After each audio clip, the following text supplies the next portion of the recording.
회안대군 이방가는 태조 이성계의 정비인 신의왕후 한씨에게서 태어난 넷째 아들로 태종 이방원의 바로 손위 형이었습니다. 왕의 자리가 탐이 나던 그는 이방원과 왕위 계승 다툼에 끼어들게 되는데 그렇게 2차 왕자의 난이 시작됩니다.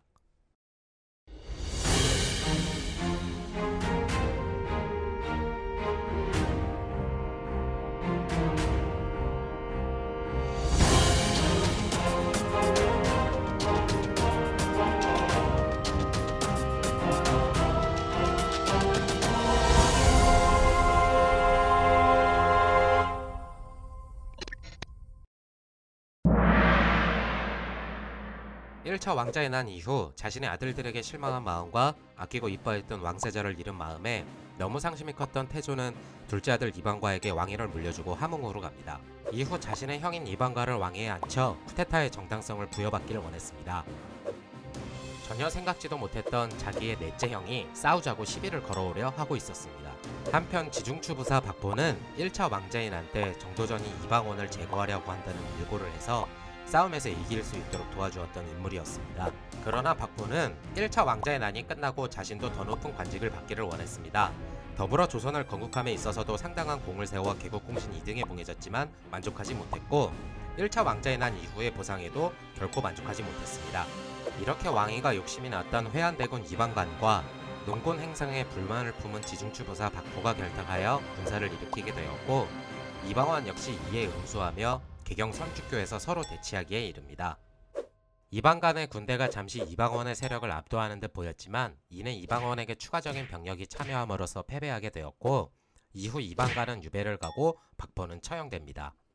그 후 충청도 관찰사 하련이 허락을 받아 이방원은 왕세자에 책봉됩니다. 한편 정종은 동생 이방원의 그늘에 가려 드라마 영화에서도 겁 많은 사람으로 그려지는데 약 20년간 여진족과 왜구들을 토벌을 하며 전장을 누비던 군인이었습니다. 다만 본인은 왕위에 관심이 없다 누차 이야기하며 동생들의 권력에 눈이 멀어 자주 싸우며 반목할 때 이를 달래고 화해시키려 많이 노력했다고 합니다.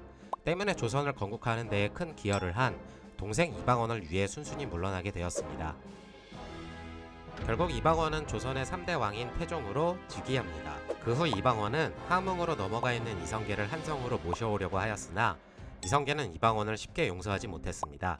이에 성성린을 차사로 보내게 되었으며 이듬해 4월 한양으로 황궁하게 됩니다. 이성계는 얼마 지나지 않아 다시 한양을 떠나게 되었고 이번에는 무학대사를 차사로 보내 이성계를 다시 모셔오기에 이릅니다.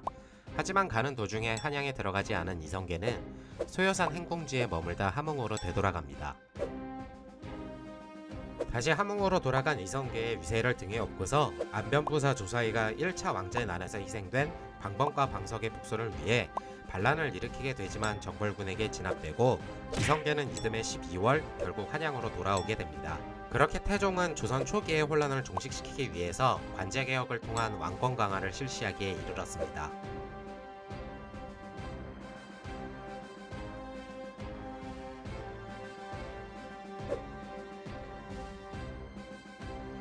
이러한 업적들로 인해 다음 세대의 왕이 되는 세종대왕이 보다 더 치세에 집중할 수 있는 계기가 되었으며 조선의 왕권은 518년 역사상 태종이 제위했을 때 가장 강했다고 볼 수도 있습니다. 그래서 태종은 후사를 잇기 위해 자식 농사에도 열정적이었는데 첫째 양녕대군, 둘째 효령대군, 셋째 충녕대군, 넷째 경영군, 다섯째 함령군, 기타 등등 이걸 많기도 하네.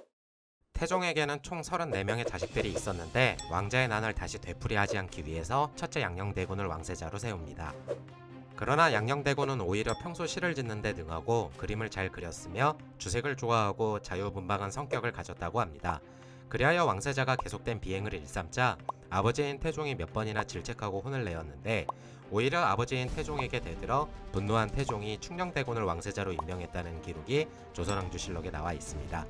둘째 효령대군도 있었으나 일찍이 불교를 심오하게 믿어 승려가 되었다고도 하고 양녕대군이 효령대군에게 다음 왕세자는 충녕대군이 될 거라는 말에 효령대군이 불교에 귀의했다는 이야기도 있습니다. 그렇게 세종대왕이 등극합니다.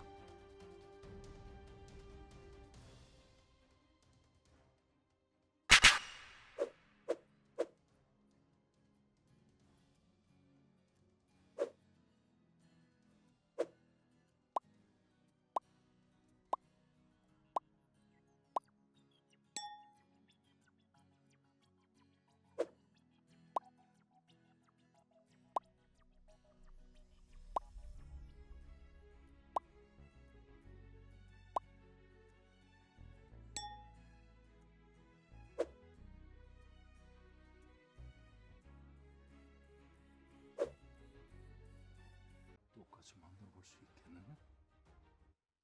포기리가 없습니다.